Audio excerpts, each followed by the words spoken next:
Welcome, everyone, to this edition of City Chat with City Magazine. My name is Kari Harmon, General Manager of City Magazine, and today we are visiting with our March cover person.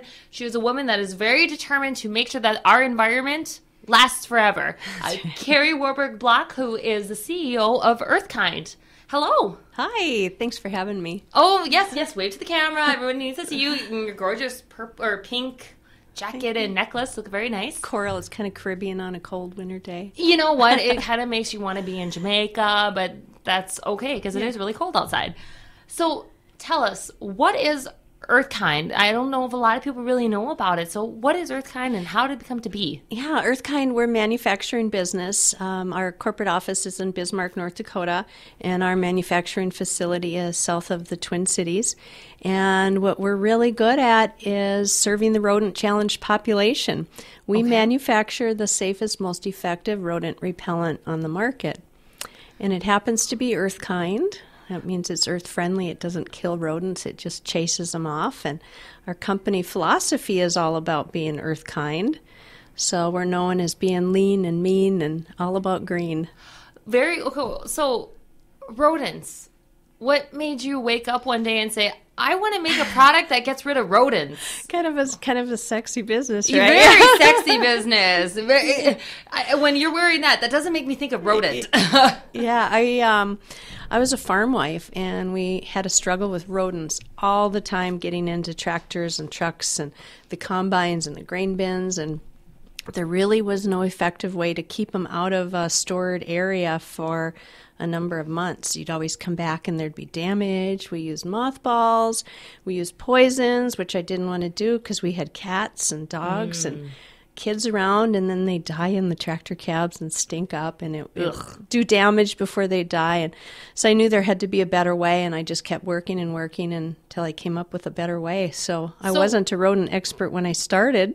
So how did you start working on it? I mean, what was your process? Did you just start with, cleaning products, or what did you do? How did that come about? Yeah, well, that's the $1 million question, right? But yeah, it kind of is.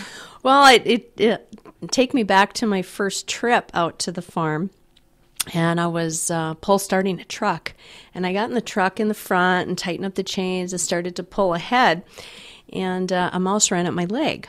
Ugh. And I was wearing shorts, and it kind of freaked me out. Oh, yeah. At that time, I was basically in the perfume business. Okay. And every day I'd come home from work with a terrible headache from all of the different smells.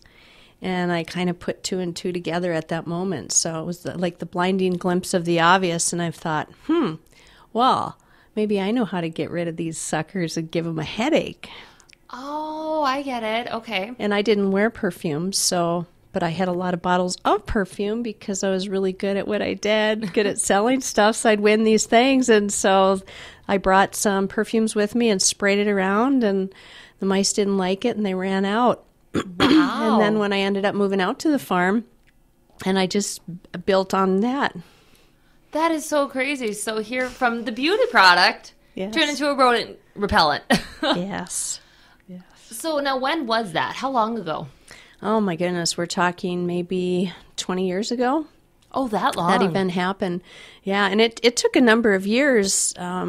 Just starting a business, you can't do that overnight for one thing, but developing the product took me about 8 years of different testing. I'd try this, and I try this, and I have to wait every year to see how well it worked over the wintertime and the storage months. And then there was getting the trademarks and getting the patent and getting it EPA registered.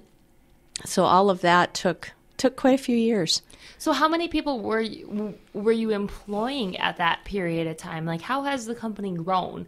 Take us through there. Yeah, at that time there was just myself, so I learned a ton along the way because I had to do a lot of the science and the technical work myself, and then I worked with North Dakota State University, and I worked with Minot State University, and so I really got some good help there. Mm-hmm. I joined Pride of Dakota and learn how to market and package and sell the product. And it was just a progression from 0 employees, and pretty soon we had 4 full-time people on my kitchen table. Oh, for funny. So then it was like, okay, might be a real business here. It's time to move out of the house and turn into something. Yeah. So then now today we have about 10, I believe 10 full-time people. And in our plant, during the busiest time, we have up to about 50 developmentally disabled workers.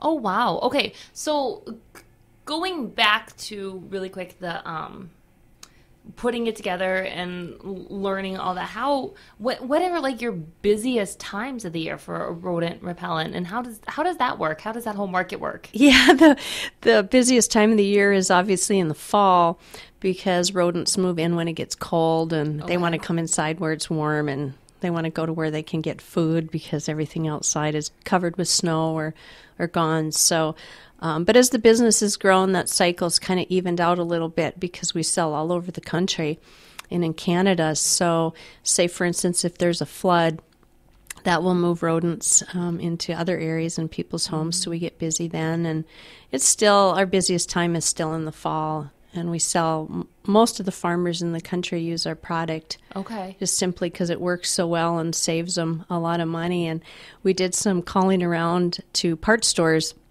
and implement dealers last year, and just to get an estimated cost of how much we saved farmers, and it was about $8 million. Oh, wow, that's huge. In damages. So now tell me about your first order.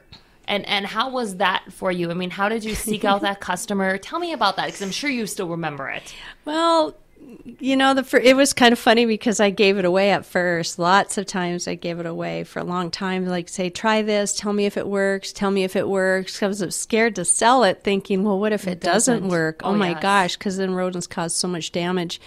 So the first order for me really was I started selling it at a Pride of Dakota show, and we were in Bismarck. And I think it was KX News came over, and they did a little story and said, well, what are you doing? This is really unique and original. And the next morning when the Pride of Dakota show opened, there was a line of people all the way out to the parking lot. Oh, wow. Waiting for the product. And yeah, I thought, oh my gosh, I have made it. This is just amazing. And so I think we sold that day probably 200 boxes of it. So what does it look like? Do you have one here that you can show us? What it is it's just a real simple little pouch about the size of a fist, kind of a sachet, and you put it into an area. I love the fashionable terms for the rodent repellent. Yeah. And it's like a patented design too. Oh my gosh. Yeah, a patented design and a utility patent for how it's used and how it works. And so it's very easy to use. It's kind of decorative, and you just put it into an area, and the smell that this product emits makes it virtually intolerable for rodents. Now, what about for the people? People like the smell. Yeah. It can be a little strong. You'd really want to use this product where rodents are going to go, which is usually where people aren't. That's a good point. Closets, attics, basements, subfloors, drop ceilings, electrical panels, trucks, campers, boats. Now, okay, you had mentioned when we did the interview for the article that's in City Magazine that you were labeled as a learning disabled student, and that you would never go to a regular college. But now your business, you're working to grow it to $30 million annually. How the heck did that learning disabled distinction help you get to where you are today? Yeah, it was kind of funny because growing up, I was always struggling in school, and it was really, really hard to catch up. And I, wanted to cry most of the time, and I'd kind of shut off, and it never really worked for me. And our family moved around a lot, so I was in a different school almost every year of my life up through high school. Why did you guys move around so much? Yeah, my father's career, and it was just a lot of moving around. He wasn't a military like most people would think, but.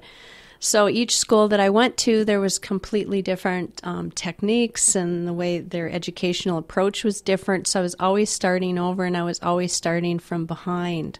Oh. So it made it very difficult to catch up. So I do special ed and tutors and after school stuff, and I worked really hard. And it was really hard to graduate from high school, but I did it. And the guidance counselor said, well, you probably. College really isn't going to be the thing for you because this is, it's really difficult for you to learn. And I believe that for many years.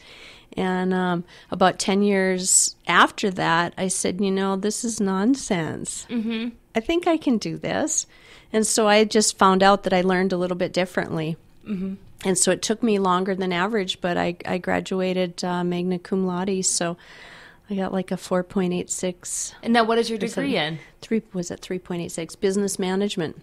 Oh, very cool. So I knew that I needed to go back to college and learn how to do this because I really had a dream to build this into a business and make a difference. So University of Mary was the college that that called out to me and made it work. So now, going back, you had mentioned that the plant is in Minneapolis and that you had over, was it 500 or 50? I couldn't remember, of disabled workers. 50 disabled workers. Now, why disabled workers, and who do you partner with, and what made you want to go that route? Yeah, that's such a great question. When we started with this business and it started to grow, we grew everything, and then farm wives around would come and pick stuff up. So I had like 9 different farm families coming over, and they'd pick up their buckets and tubs of stuff, and then they'd go home and assemble. And it got to be really difficult to manage all of that and have all that inventory out there, and not knowing what was with really people's schedules. Yeah. And sometimes I'd get it back in 1 week. Sometimes it would take 3 weeks. So we began to automate. And one of my workers said, have you ever considered working with the handicapped population? They could come here or they could do it in their location, and it's perfect because the assembly and it's a repetitive motion. And I thought, let's try it. Mm-hmm. So we tried it, and it worked out just gloriously because the handicapped workers are so happy. The work was perfectly suited. And so we've always kept that as part of our practices.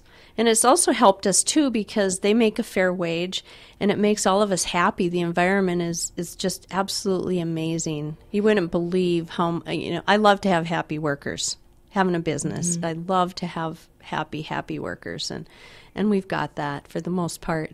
Oh, very cool. So now, how big is your plant in Minneapolis? We're in a building right across the street from a Walmart. And it's right off the interstate, and we have about four semi-docks for our trucks to come.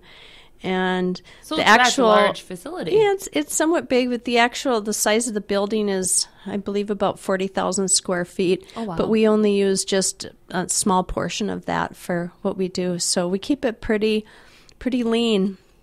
Okay, so now you have 4 docks. So where are you shipping all of these products too? Yeah. You talk about the first sale and to see what it is now, because now we sell all across the nation. We sell to implement dealerships, John Deere dealers. We sell to Ace Hardware stores and Menards and Mills Fleet Farm and Tractor Supply. Are you guys looking to get to Walmart? No, we're not. Walmart, I don't think, is the right fit for us. So we prefer to keep things with Main Street, because part of what we do is we want to have the best product at the best price with the best service. So we've located all of our plant as close to our raw products as possible and as close to our customers. And then we like to work with the customers that actually really care and listen and help their customers solve their problems. So the big box up to this point really haven't been doing that well with that. So now you started with Fresh Cab. That's the original product. Mm-hmm. Now, how many other products do you guys offer, and what are they in? We also do an air freshener that's just fantastic. It freshens the air the way nature always has, using plants and minerals as a filter. So it's kind of similar to Fresh Cab in that it's a little pouch in a box, and you can set it down or hang it up. And if you put a fan on in a room and put our air freshener up, which is about $3 to $4. It works just as good, if not better, than one of those ionic machines that you plug in. So you don't need any electricity, and we do really well with that product. And then we also have other products that we do private label for other companies. Oh, we have one that's kind of neat. It's we make a pouch, and it's called No Odor Boy, and it goes into a little kind of like it's a toilet seat ring that goes underneath toilets, and then our pouch goes into it. And then when people get up, a fan comes on and it runs the air through our pouch, and the odors do not lift. Oh, wow. They're totally gone. So that product like a really is stinky bathroom toilet, like, yes, cannot stink, especially yeah. when a dad walks out of the bathroom. Yeah. Yes, so that okay. product is sold into other countries. It's sold into airports and bus stations and train stations and cruise ships and hotels. If somebody wants to get, a product like for their home, maybe like that one or another one, where do they go to do that? I mean, because some of it's not in the stores, like you said. Right. You can go right to our website, and we have a store locator for our products. But as far as the private label work that we do, you won't see any of that on our website because we do it for other customers, and it helps us utilize our people and our plant better. And yeah. So now you talked about you're nationwide, and I know that you're looking to go international. Mm-hmm. So what are you working for the international markets? What type of products are you working on?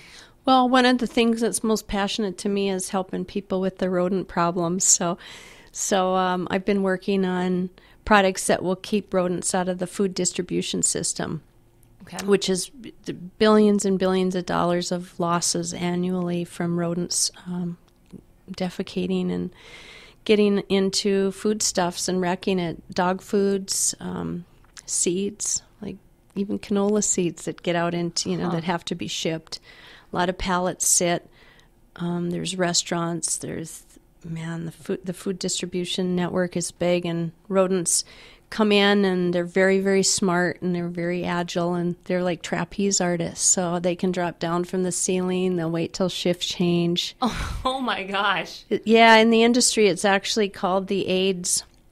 The AIDS. The AIDS of the food distribution network, because it's so incredibly difficult to control, and they reproduce. And so I'm working on products that will, eliminate their ability to get to that food. So now, with your success, you were actually recognized by President George W. Bush. Am I correct, or was it?